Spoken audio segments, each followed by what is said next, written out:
The founder and executive chairman of Colony Capital, Tom Barrack.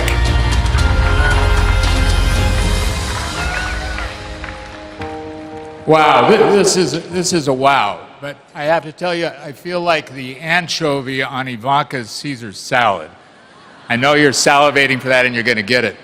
But before I start, I just have to tell you a funny story. I was driving over here, and for sure I was a little bit nervous. So I picked up the phone, and I have a great uncle in Beirut who's an unbelievable international lawyer and an orator. So I called him up and I said, "Uncle, you've got to help me. I'm speaking right before Ivanka and Donald at the Republican National Convention, and I'm a little bit nervous. So can you give me some advice?" He said, "Why would they have you?" I said, "No, that's not exactly what I need. I need to be pumped up. I'm nervous. I need some confidence. Don't do this to me." So, okay. Give me 2 minutes and let me think. He says, I've got it. You're just like a deceased at an Irish wake. I said, "You mean I'm that good?" He said, "No, you need to be there to get things started, but nobody really expects you to say very much." So with that, I want to start. And I'm here because Donald Trump is one of my closest friends for 40 years. And I'm the son of a very humble Lebanese grocer from Culver City, California. Where's California? Yes.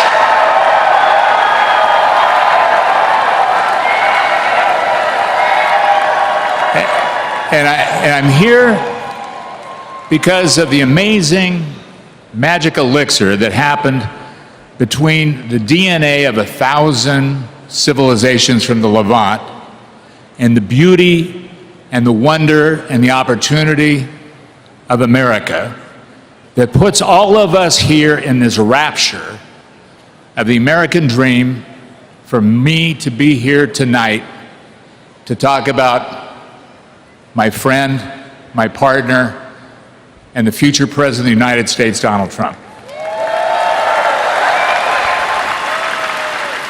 But what I'm going to do is something different. And you're going to hate me for it because you're not going to hear one negative thing out of my mouth. I have nothing negative to say about Hillary. I have only amazing things to tell you about Donald. Because this man is good enough, he's tough enough, he's smart enough, and he's well-versed enough to do it on his own merits. We don't need to go anyplace else. So what I want to do is spend a little time talking to you about the messenger, the man, without his armor, without his weaponry, walking down the tunnel into the arena. Who is he? What is he made out of? So if we start, an easy place to find him is in his children. And you've all had the great opportunity to see his kids over the last couple of days. What do you think of that?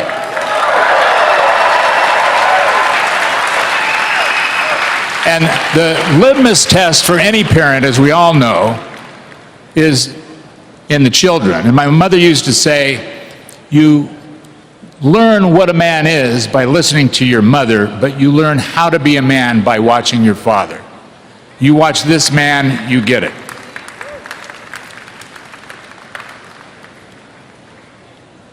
Those of us who are married or have a partner understand that the best reflection on us is our wives. In my case, for sure, it's my wife, Rochelle. And in Donald's case, for sure, it's his wife, Melania. And Melania, I want to tell you, on behalf of the 10,000 people that are in this stadium and the 50 million people who are watching, you are a timeless tribute to beauty, grace, and elegance under pressure. You're amazing.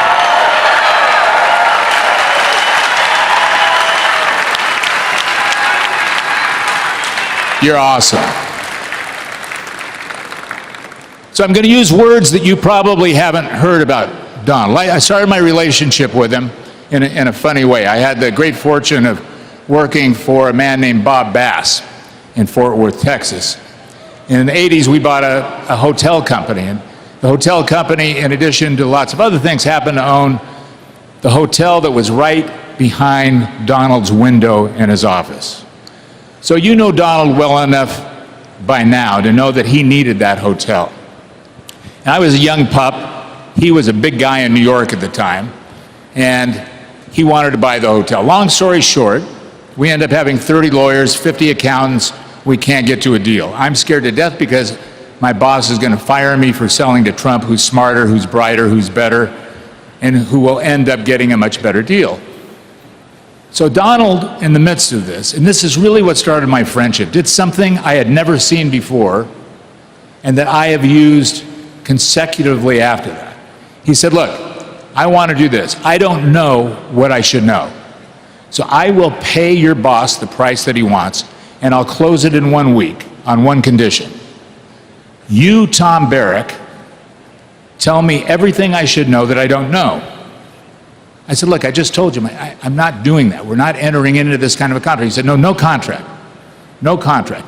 You and I shake hands right here. No lawyers, no contract, no nothing. You just tell me the things that I should know and how to fix it, and I'll do this deal. He played me like a Steinway piano. I then spent 4 months fixing everything in the hotel. A little rent-controlled tenant named Fannie Lowenstein, who was the smartest woman in the world, 83 years old, he had me buy her a piano, do the carpet. It was one of the most amazing things I had ever seen. He was incredible, but he practices an unbelievable set of disciplines. So everybody says, okay, the man is rich, he's a celebrity, he's powerful, but what is he going to do? How does he do it? And he has relentless habits, these relentless, beautiful habits. He shows up on time. He believes that punctuality is the courtesy of kings. He doesn't confuse efforts with results. He befriends the bewildered. He pushes everybody around him, including you, through comfort barriers that they never thought that they could ever shatter. And he does all this with the discipline of an animal in the jungle. You know, his motto is that a lion wakes up every morning and knows one thing, that it has to run faster than the fastest gazelle. And a gazelle wakes up and she knows that she needs to run faster than the fastest lion. But whether you're a gazelle or a lion, you wake up in the morning and you get the hell going. And that is Donald. But I want to share with you 2 little vignettes that really stuck in my mind. And it's not financial, and it's not how rich he is, and it's not what a great deal guy is. And it's that you know all those things. And I'm telling you, after 35 years of being with a man through the valleys and up the mountains, he really is better than the billing that you see. Just as an administrator, as an executive, as a guy who can actually take care of the people that work for him and build teams. But it was 1989. I know many of you, especially you girls, were not alive then. And it was a Tyson fight. And this time, Donald was big in Atlantic City, and he called me up and he said, okay, let's go to the Tyson fight. I said, I have one of my little sons with me. He said, no problem, I'll bring Donnie, let's go. Of course, in typical Trump style, we hop in the Trump helicopter, we fly into Atlantic City, and it's a zoo. We land, thousands of paparazzi, thousands of people everywhere, whisked to his limo, go to the front of the convention center, and there's 10,000 cameras. So they say, let's go to the back of the convention center. We go to the back of the convention center, we start walking in, and people are harassing him like mad. At the side of the door, there's a little nondescript man, and he says, Mr. Trump, Mr. Trump. And Donald stops, he walks over to the door, he says, Louis. He says, Mr. Trump, I'm so happy to see you, and thank you for what you've done for my employees, and thank you for what you do for me, and I just want you to know that my critically ill son thinks you're the greatest man in the world. Meanwhile, everything's going crazy. We're late to get to the fight, and Donald's just focused, eye to eye with this man who at that moment thought that he was the only star in Donald's universe. He said, Louis, I'm not the greatest man in the world, you are. So we take the kids, we roll in, it's 5 minutes to the fight. I think it was Tyson's Holmes, probably lasted 4 seconds. I can't remember, it was one of Tyson's longer fights. we get to the floor and he's fidgety and I can't figure what's happening. I've got the boys and I said, what's wrong? He said, give me your program. I gave him my program. He writes something on it. He brings one of his security guards over and sends it back to the doorman. I said, what was that? He said, I just wrote a note. I said, what did the note say?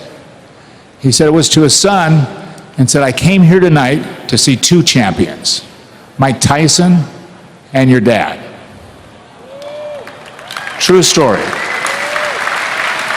Now, what kind of man in the middle of his celebrityship has the presence to focus on the littlest guy in the shop? And that is Donald Trump. 10 years later,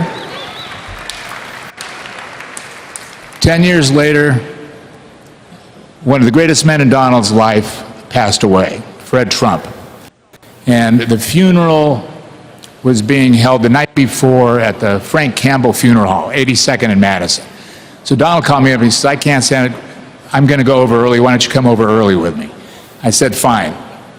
We get to the funeral hall and we're sitting as kind of, two middle-aged guys that go through that debate when your father leaves of what's the difference between relevancy and mortality, right? That loss where you're really questioning what's important and what's not important, and it's not about money, and it's not about power, and it's not about stuff, and all of the agony that you have with your father at that instant just evaporates, and you're sitting there with something.